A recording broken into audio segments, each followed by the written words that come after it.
Hello, and a wonderful day to you.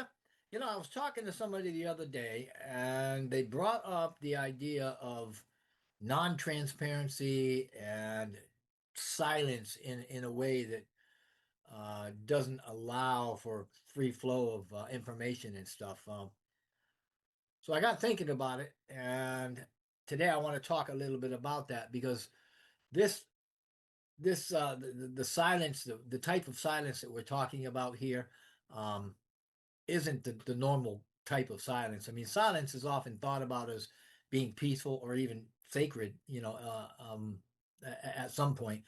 And we associate it with meditation, reflection, or even the pause before a revelation, a pause before a aha moment or something.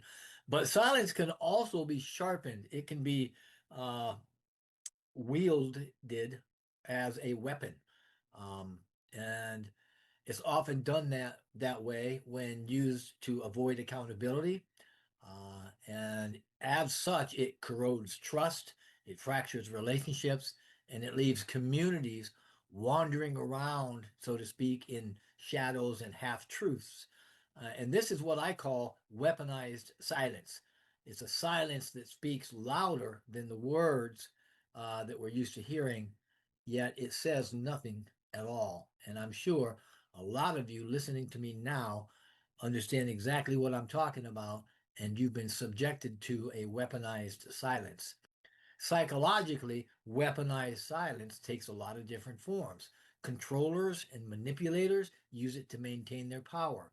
By withholding explanation, they force others to speculate, to doubt, and to even turn one against the other.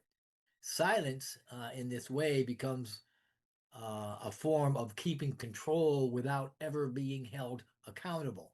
And image protectors wield this type of silence like a shield, afraid of speaking openly, thinking that it might tarnish their reputation. In their silence, um, others are left to bear the weight of suspicion. Passive aggressors, right? People that are passive aggressive, they use this type of silence as a punishment, communicating rejection and condemnation without words and leaving the target uh, pretty much isolated and stigmatized. Authoritarian leaders, especially in cult like structures, employ this type of silence to enforce loyalty.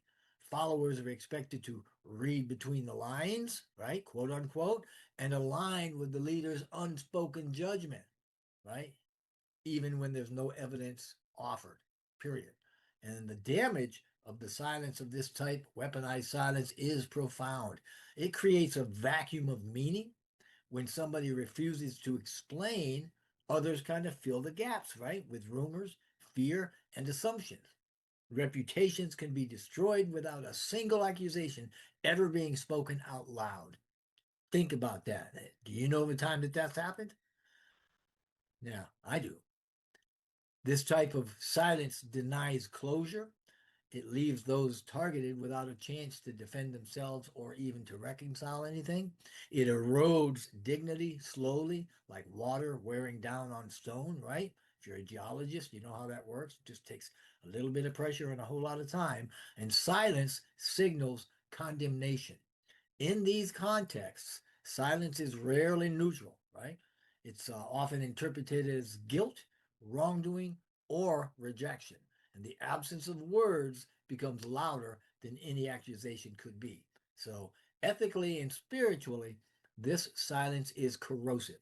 In Christian terms, it represents a failure of transparency, compassion, and truth telling.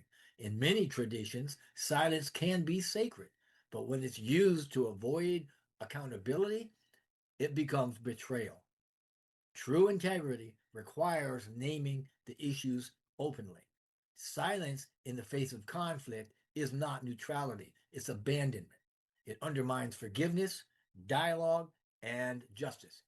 It betrays the trust of the community and it leaves wounds that will not and cannot heal.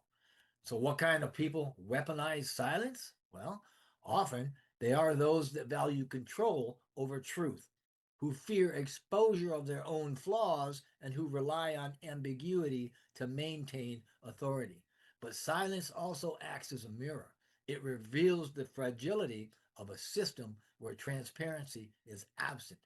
It's communities built on trust and shared values. Silence is not neutral, right? It's an act of violence against relationship. It's the slow suffocation, as it were, of dialogue, the erasure of dignity, and the corrosion of trust. And if we're to build communities of resilience and integrity, then we have got to resist that weaponization of silence. We got to speak with clarity, we've got to reveal with courage, and honor the dignity of those who walk with us, right? Because truth is not afraid of the light.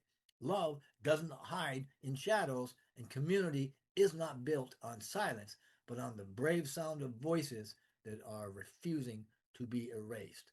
So I hope you've enjoyed this a little bit. I hope it gives you pause, and I hope it will allow you to open your eyes to look around you to see, are you in the midst of weaponized silence? If you are, back out of it and take another path. Thank you very much. I hope you have an awesome, awesome day.